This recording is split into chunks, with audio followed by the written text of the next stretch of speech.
What's going on, everyone? We're getting closer to the end. This is Bel-Air, season 4, episode 6, titled Your Crown is Waiting. Lamont, I like the title of this episode, especially with the way it ended, with Will's mother talking about her son's crown, and she was popping off too. But we're gonna have to talk about that.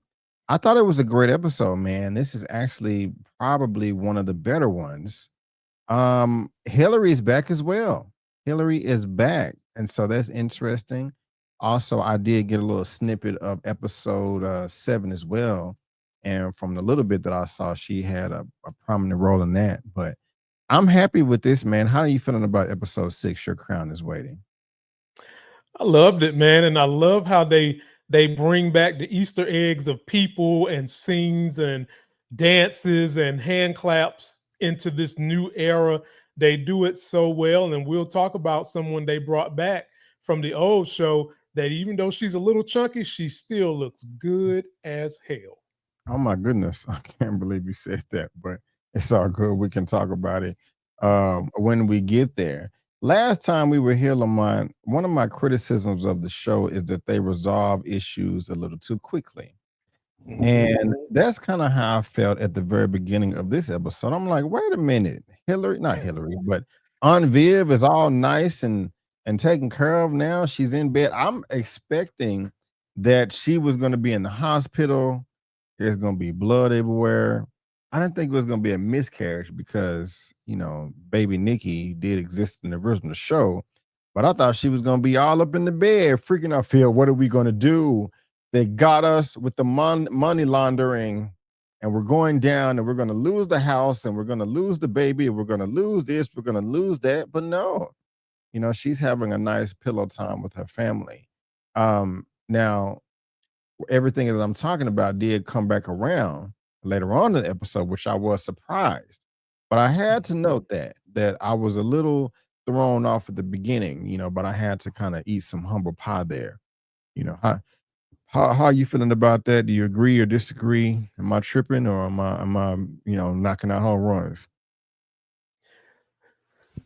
Um, you're not tripping. Uh, I've liked the way they have kind of concluded things pretty quickly.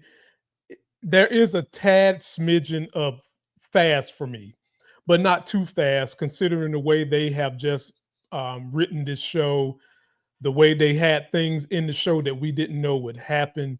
I feel like they've done a good job with the pacing of the show. I've enjoyed it so far.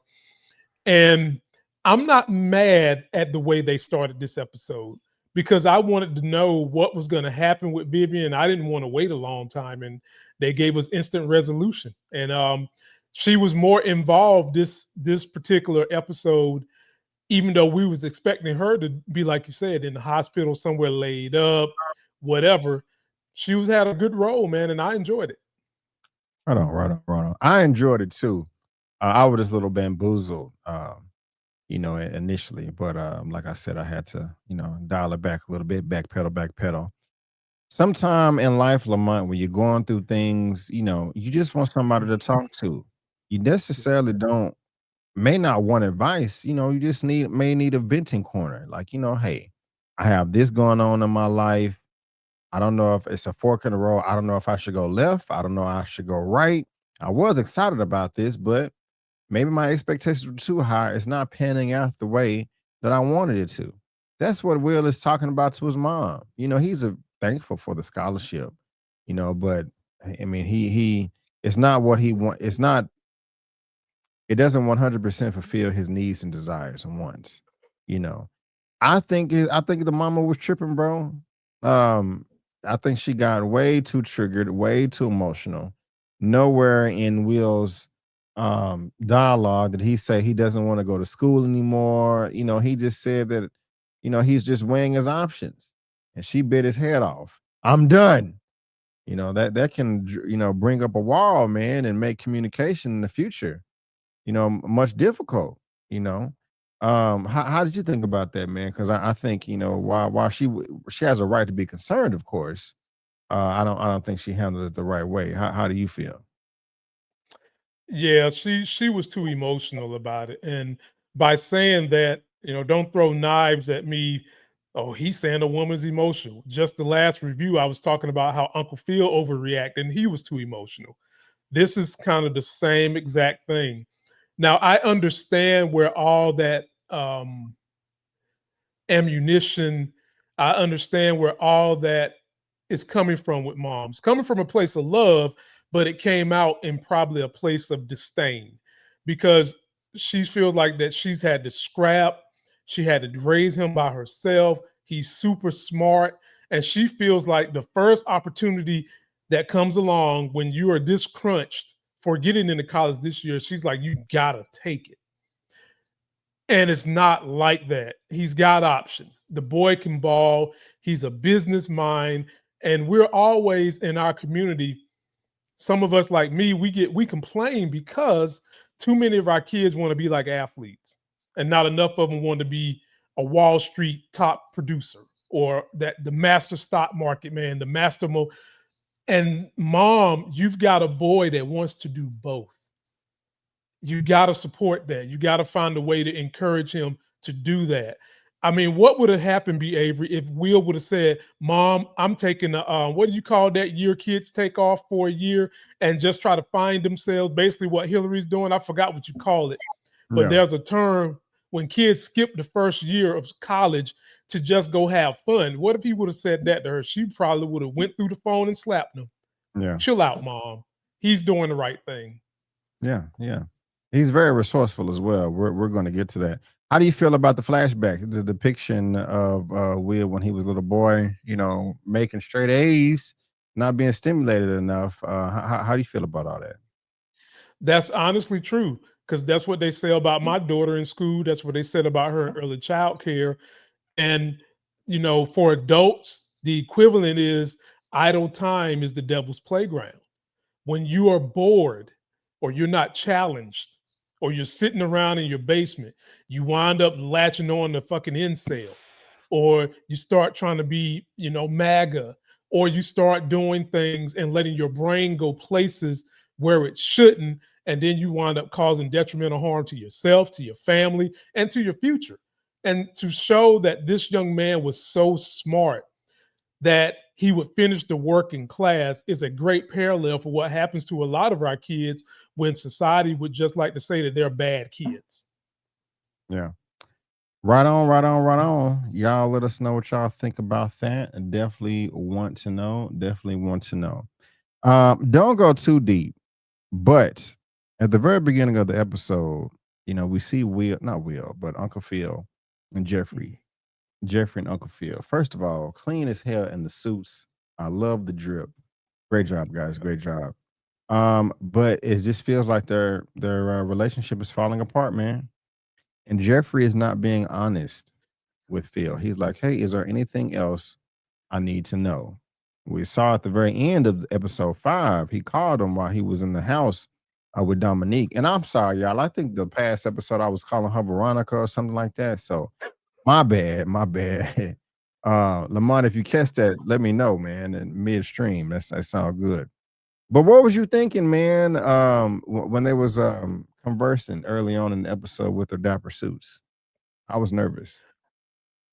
I really love the way these brothers dress, the drip. I mean, just strong black male at his finest, right there. You got it.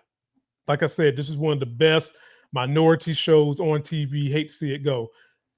When Jeffrey was getting ready to walk out of his office and he paused for such a long time, that told Phil everything he needed to know, B. Avery. If you ask me to tell you the truth, and I pause for about 30 seconds. Then I turn around and tell you, no, what you gonna think, B? You gonna think I'm hiding something, or at Yeah, least I'm in deep thought about something. And so I saw that coming, and I was wondering how would it play out. yeah. Me too, man. I don't know how things are going to play out between them. I'm quite nervous. I really am. I want them to get along. They've been friends for the longest. Um, but I'm nervous. It's a good drama though. It is good drama. It is good drama. Is Uncle Phil going to make it out? Because he was talking. He stepped to Carlton and was like, "Hey, I need you to step it up. Whatever your mom needs, I need you to get it. He was telling Vivian, hey, Hillary's back, and Hillary is back. She can cook, she can do this, she can do that. She's your oldest daughter. Phil, you're talking as if you're not going to come back. He said, it's going to be okay, baby. At this time, we don't know what happened. We're going to talk about what did happen, but still, is Phil going to make it out? I asked you that every episode, but now we have this in episode 6. Is he going to make it out alive? Is he going to make it out not in jail?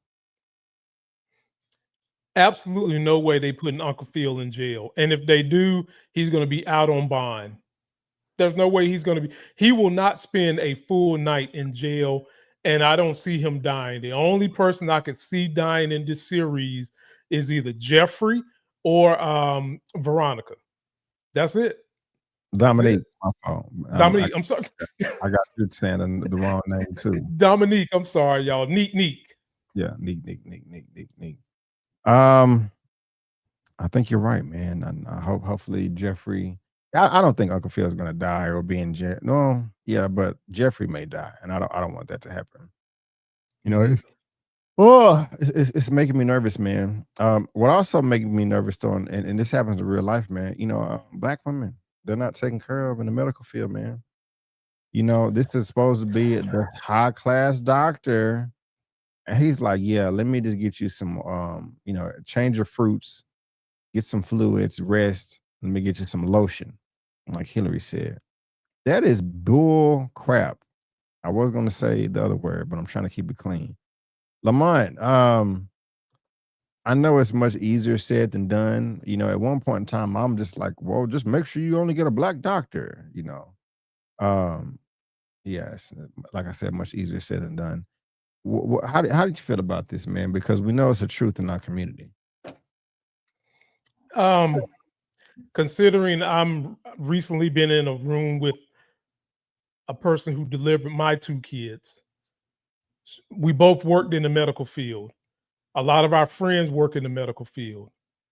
And what our society wants to deny, the group of people that die the most giving birth is Black women, not white women, not Hispanic women, not Asian women, Black women. The group of people, when it comes to pain care, that get mismanaged the most, Black women, especially when giving birth. So this hurt my feelings. And when they was talking about her symptoms, I remember from our respiratory days, I already knew it was ICP. I already knew it because that was something I was worried about with my wife and the kids when Elle was born. And I didn't play that, B. Avery. And Black women that are watching this, even if you're young, I know the hospital can be very intimidating. You have got to stand up for your rights, fight for your rights. If you feel like the nurse is not working with you, ask for the doctor. If you feel like the doctor's not working with you, ask for the manager. You keep bugging them until they give you the care you need, and you make sure that they're staying on you round the clock, because giving birth is not easy. Women, you make it look easy with y'all beautiful selves. Y'all finally created selves, but it is not easy, and we've got to stand up for our sisters. That made me sick. Right on, Lamont. Right on. It made me sick too. I know a video was circulating on social media recently of a woman in labor, and the nurse just didn't give a damn, didn't give a crap, just asking all these silly questions. It was very sickening. No one liked it.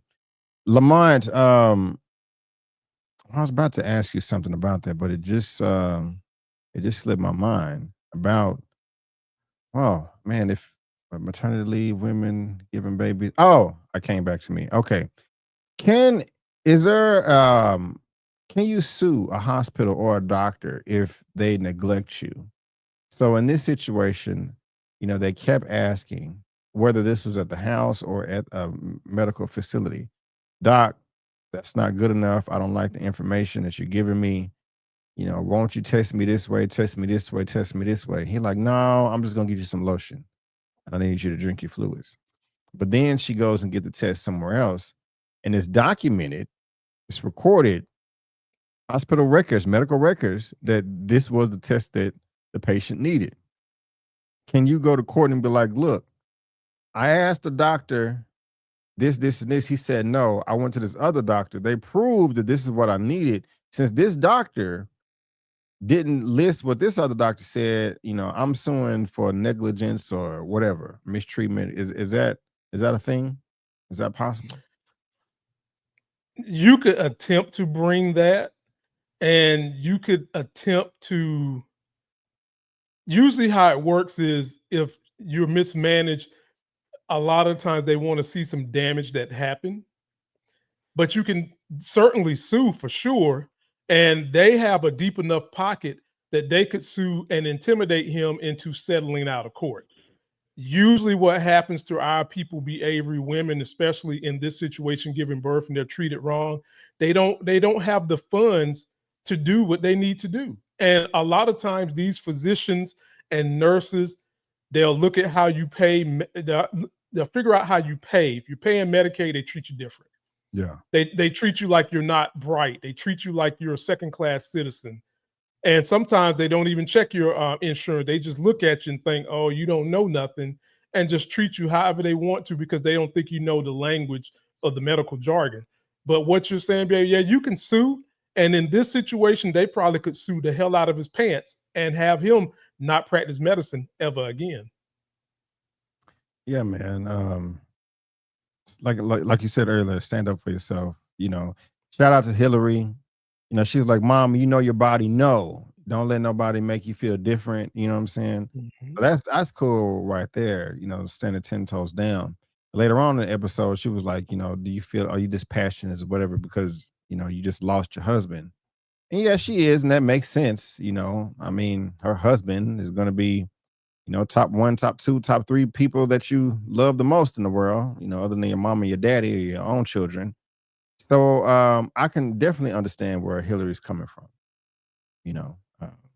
So that's yes, I like the highlight that they put on that. What I did not like the highlight they put on is Ashley and Eli and him wearing dresses. I gotta be honest, man. I did roll my eyes a little bit when I saw that. But in all fairness, you know, trans or people of that community do exist. They are human beings. They deserve to be treated with love, respect, and dignity, just like everybody else, no more or less. Um, but I was still annoyed. I mean, people have the right to express and dress the way they want. I don't have a son. If he wanted to wear a dress, I would say no. That's just me.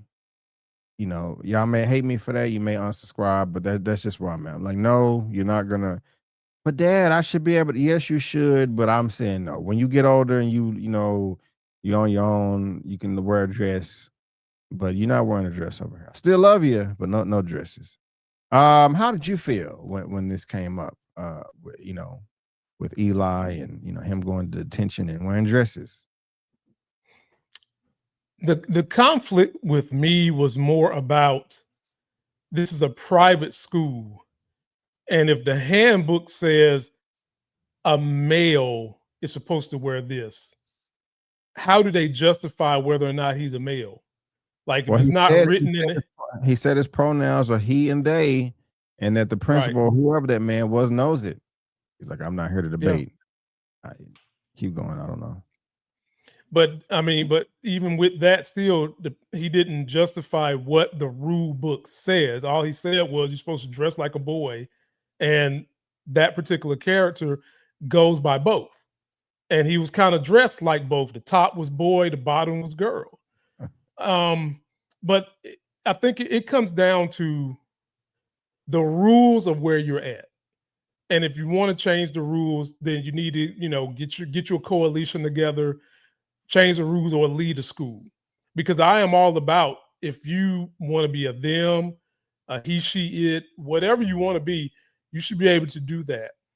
But when you're in certain places where they don't want that, you probably need to go. And this is not a public school, this is a private school. This is true.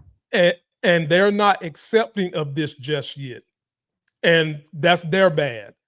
But if they are a private school not a public school.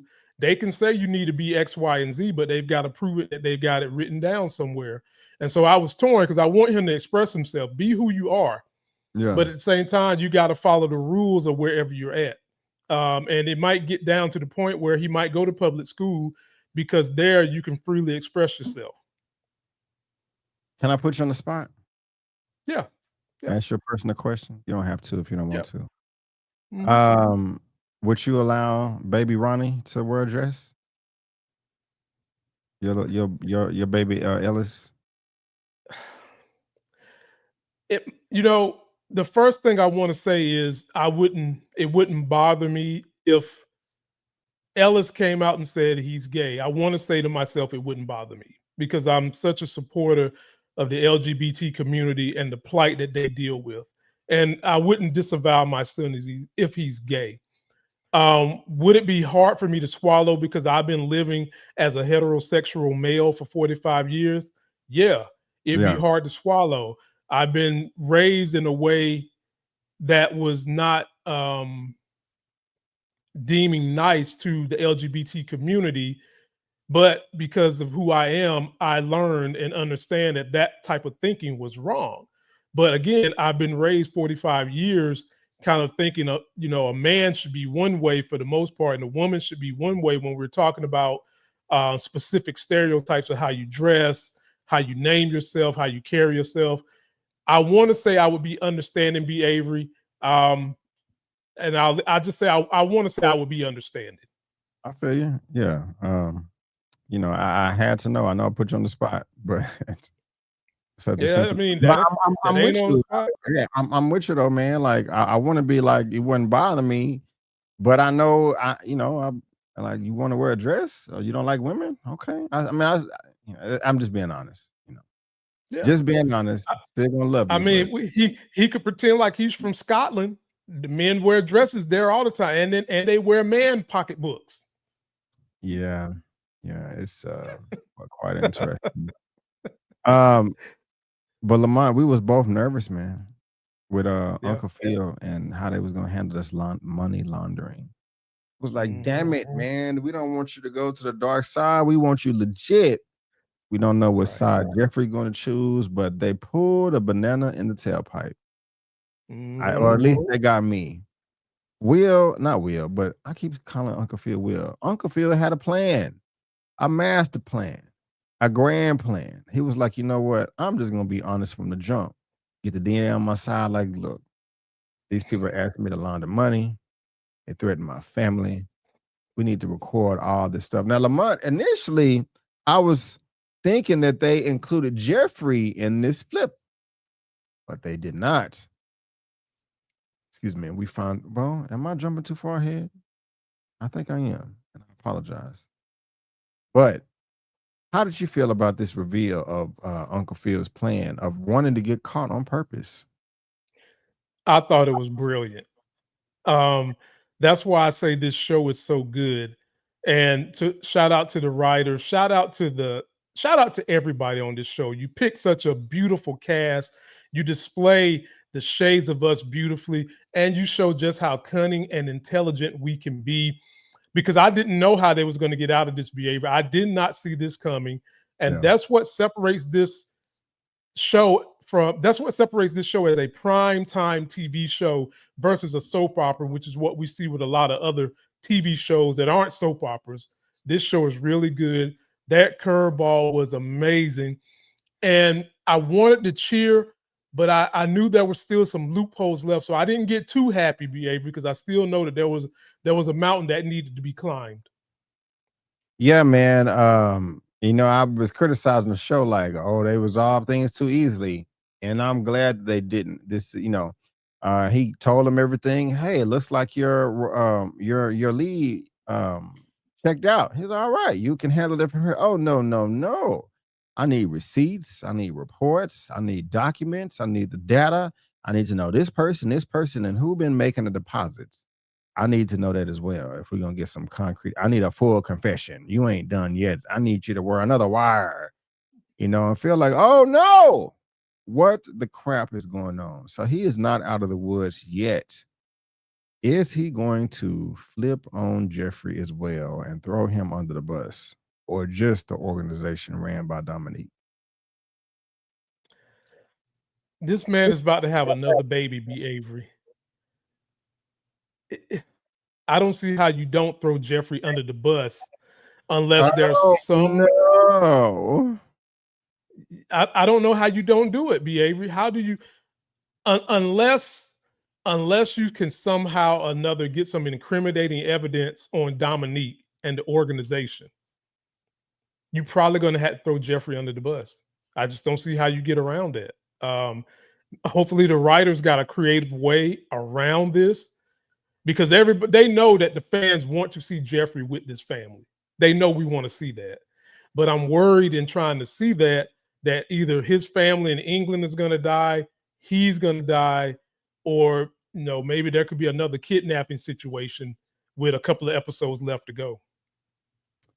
Oh man, just one episode after this one. That's I think it's on. I can't remember if it's 7 or 8, and we're on 6 right now. I'm nervous, Lamont. I'm nervous. Okay, I'm nervous.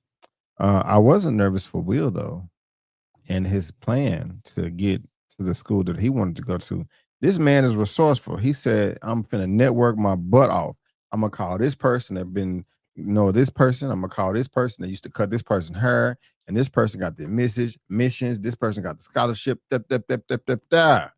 Will was working, man. He was like, "Mama, don't worry. Bye, Mama. It's gonna be okay. All right. I don't want to go to school with the Sharknadoes. I want to go here." And he did what he had to do. Called and left 10 voicemails, 10 emails on that one cat's box. I love the tenacity from Will, man. We need more, excuse me, I'm sorry. We need more like him. Have you ever, I'm pretty sure you've had to work that hard to, get something you wanted, right? How did you feel about Will and his hard work to go to the university he wants? I liked it. Like I said, I got a story for every situation in life with all the different things I've done. And I do like that Uncle Phil kind of reminded him and everybody else that if you're, let's just say you don't have a lot of money, but you got a lot of connections, your networks become or equal to or can help build your net worth. You just got to figure out and shake it down the way Will did. He got a vision board, he connected the dots, and he made it happen, man. I appreciate that kind of creativity, that kind of tenacity to not give up. And I encourage people sometimes when you hit that first bump, don't quit. Like just fight through it. And sometimes you might have to fight through 3 or 4, but the more barriers you overcome, the closer you are to where you need to be. And once you get where you need to be, you're going to be elevated even further. So I was happy to see the way they played that with Will. Right on. Y'all let us know what you think. Lamont, how do you feel about people going on live on social media and telling all their personal business? You think it's beneficial, constructive, or reason why I said it is Hillary went live with Ashley, let her know what was Mhm. going on and all that. And it ended up working out in her favor, you know. But sometimes that can backfire and bite you in the butt. Where you get too much advice, you don't know what to do, and this person thinks they're expert, and this person thinks they're expert. Or then they take the information, exploit you, and make fun of you, and poke names and fun and all that. That's why your mama is it. It can go either way. How do you feel about that? Because I was on the fence when I saw it. To be honest with You have to be very judicious if you're going to do it. You've got to make sure nobody else is going to be involved.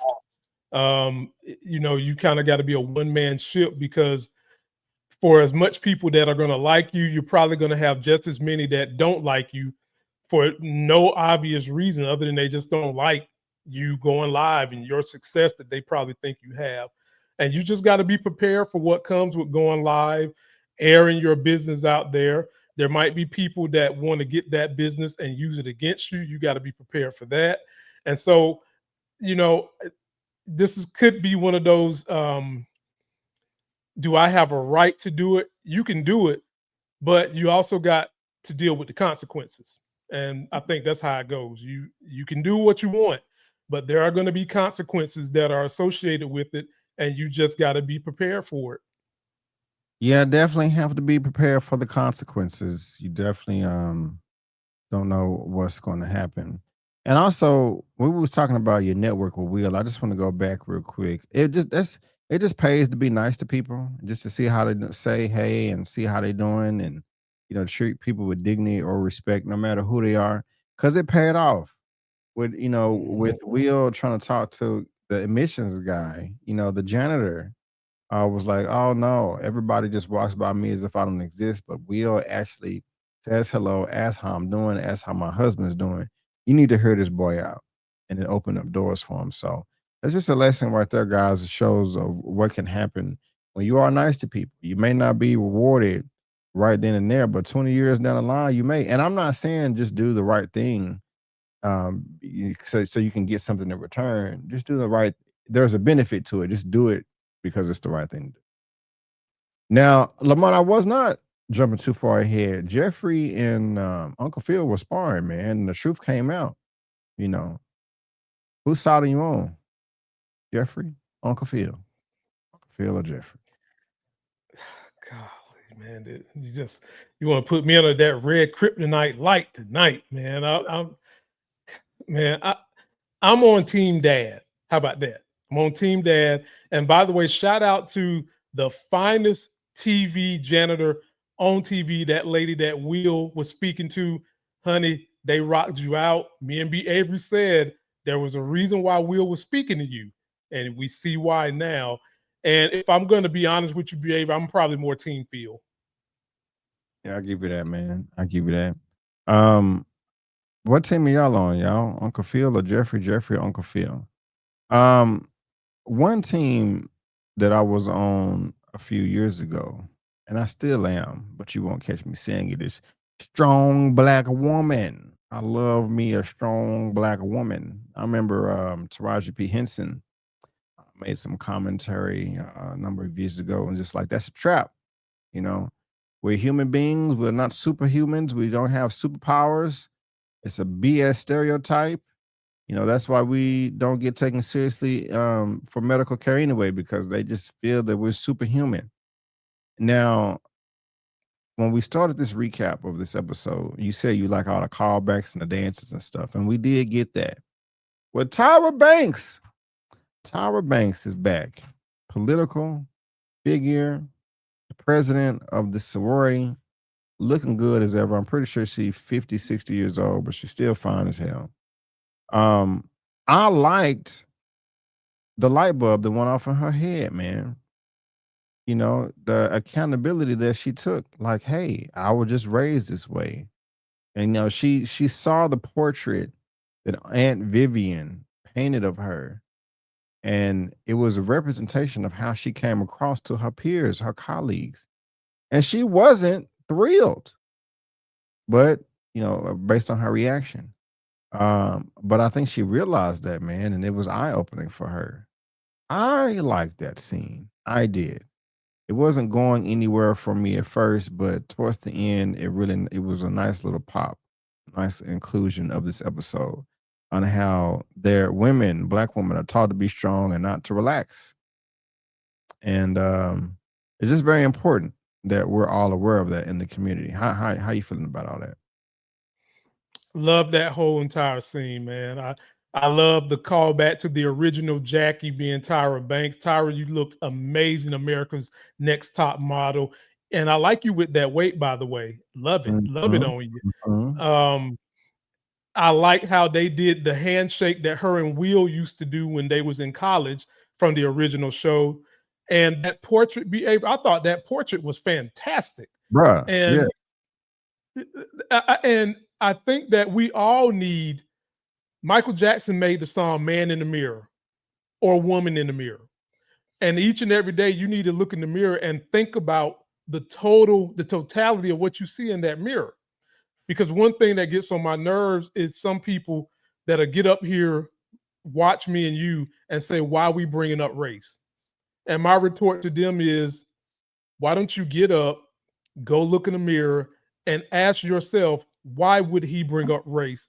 And which one is the problem? Is it me or the person you looking at?" It's the person you looking at, because you don't want race to be in the conversation because you know it is a problem. And what Vivian did with that painting, she forced her to address an issue that was within her that need to be highlighted. And I loved how she did it. Painting was beautiful. Tyra was beautiful, timeless classic beauty. All those women in that scene were amazing. And I love the way they came together at the very end and took that selfie. Mm, me too. Me too. I also love the maturity level that Will and Carlton reached in this episode too, of making decisions on their own, and not Mm. being impulsive and just going after it, man. I thought that was fantastic. Carlton's arc was a little bit better for me. Just him talking to his dad, saying, how he let too many white boys say the N word for too long, and Phil consoling him and talking about his upbringing, and how he tried to push him, but it pushed a little too hard. I think it's nice when a father or mother, parent, legal guardian can be like, "Hey, this was my mindset. This is what I was trying to do. I did my best." It's respectable. As in my opinion, as parents, you don't have to be perfect, but it's better to be present than perfect. Um, had the flashbacks of them as a child too, man. What did you think about all that? Will and Carlton growing up and also making their own decisions, for their life ahead. It just it makes me think about my own mortality because I've got two young children. And to see the way Uncle Phil treats Will and Carlton just kind of makes me, envision the way I want to be there for my son. And I mean, and I'm not saying I'm not going to be there for my daughter, but now that I have a son, there's this love between me and him. I would say I want you guys to think about a moment in this show where Will and Uncle Phil was so close in each other's face, it almost like they were going to kiss. Me personally, I never get in no man's face like that ever. But my son, I'm in his face that close every single day. And there's just this different level of feel, of trust, of love. And I understand exactly what Uncle Phil meant when he was talking to Carlton about his hopes and dreams and aspirations. And I enjoyed seeing how both of these young men came up in maturity. Carlton just facing up to talk to his dad, and Will just not only talking to Uncle Phil, but having to put a plan together and be creative. It highlighted the strengths of both of these kids, and I enjoyed all that. All right, on, right on. Well said, Lamont. Well said. What are your final thoughts, sir? And do you have any predictions for this next and final episode? I believe. I think it's 8 episodes, if I'm not mistaken. And even with that, I'm worried about Jeffrey. Hmm. I'm I'm not worried about the antagonist. What is her name again? Not Dominique. Veronica, Dominique. I'm not worried, but I think she's going to be some kind of collateral damage, if not her, Jeffrey. I'm worried about Jeffrey's sons. I mean, his kids and his family. Those are the only problems I have. Now that Hillary is back, I think they are going to let her and Jazz get together somehow, some way. She's got to make amends for she was very emotional on Jazz, and you can kind of understand early on why she would be because her husband just died, but she did take it a little too far. So I think they're going to fix that art and let them get back together somehow, some way. Okay. Right on, man. Right on. Well, ladies and gentlemen. Oh, and by the way, Tyra Banks is 52 years old. He was born in Wow. Yeah, so she's Wow. But ladies and gentlemen, boys and girls, thank you so much for tuning in to our Bel-Air season 4, episode 6 recap review titled Your Crown is Waiting. We will be here same time, same place for the next episode titled episode number 4.7. I don't know the title of it yet, but if you're watching this on my channel, please subscribe to Lamont's channel. And if you're watching this on Lamont's channel, please subscribe to my channel. Links to all of that is in the description box below. Watch all of my videos 30 times each. That would help me out a lot.